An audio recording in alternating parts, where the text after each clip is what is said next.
Біріншісі жоғарғы аудиторлық палатаның төрағасы Әлихан Асқанұлына.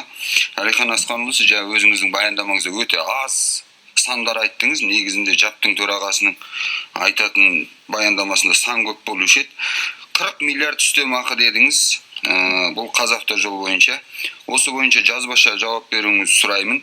Қандай қызметкерлер қандай мөлшерде үстемақы алған? Өйткені қарапайым жол салып жүрген жұмысшылар осы 40 миллиардтан 40 теңге алып дегенге менің күмәнім бар.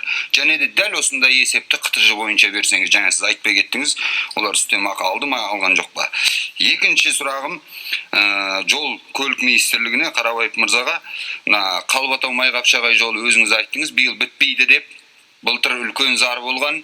Айналма жолын ең болмаса адам құсап салып берсінші. Айналма жолының өзі жүргізу мүмкін емес.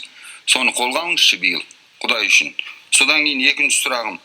Мына сіздерде жол салу ережесі жоқ па, әлде әдейі істей ма? Мысалы, қаладан ауылға жол салып жатқан компаниялар бар, мен сізге қай ауыл екенін кейін айтып бере аламын. Қаладан бастап ауылға қарай салады да. Ана битумын бәрін сол өздері салған жолдың үстімен әкеліп, жаңа сіз айтасыз, жүк көліктер жолды бұзады деп. Неменеге салып жатыр, бұзатын болса, ауылдан қалаға қарай емес па, логикаға байланысты? Жолды салу ережесі. Сіздерде осының тәртібі жоқ па, жоқ әлде мынау заң бұзушылық па? Екінші сұрағым. Өткенде мен Көкшетауға бардым, Бурабайға. Бара жатқанда тура сол бағыт, үйден шығам, қонақ үйге барам, 220 теңге алады. Қайтып келе жатқанда тура сол бағыт 280 теңге алады. Неге? Және де қтж-ның өкіліне сұрағым. Сіз жаңа мүгедектігі бар адамдарға 95 вагон әзірледік дедіңіз. Менің білуімше бір вагонда бір-ақ орын. Сонда сіздер қазір мүгедектігі бар адамдарға арнайы вагондар әзір.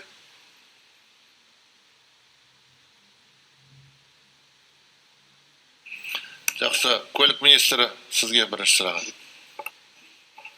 Рахмет көп, Ринат Рифатұлы. Қалбатау Майқапшағай бойынша, біз ана жол айттық, биыл толық бітпейді, бірақ біз уәде бердік, биыл астыңғы қабатпен қозғалыс қамтамасыз етуге.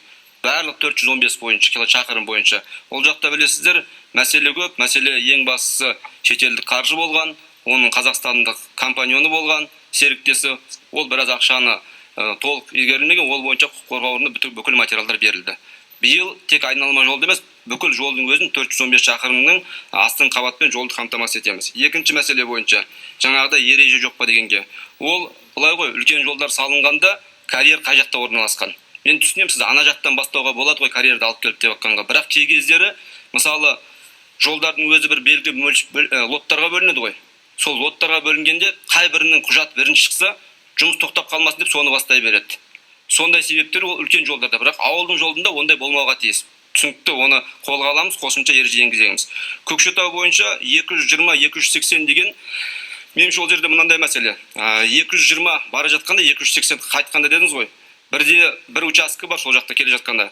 Жергілікті халық біз әрқашан өтіп жүреміз осы участкіні. Ана жақтан келе жатқанда есебін аздау істеңізші деген болған ұсыныс болған. Ол барлығы бір участкі емес, ішіне бөлінеді ғой, сондайға болуы мүмкін. Анық жауап бермеймін, бірақ осыны қайта тексеріп айтамын өзіңізге.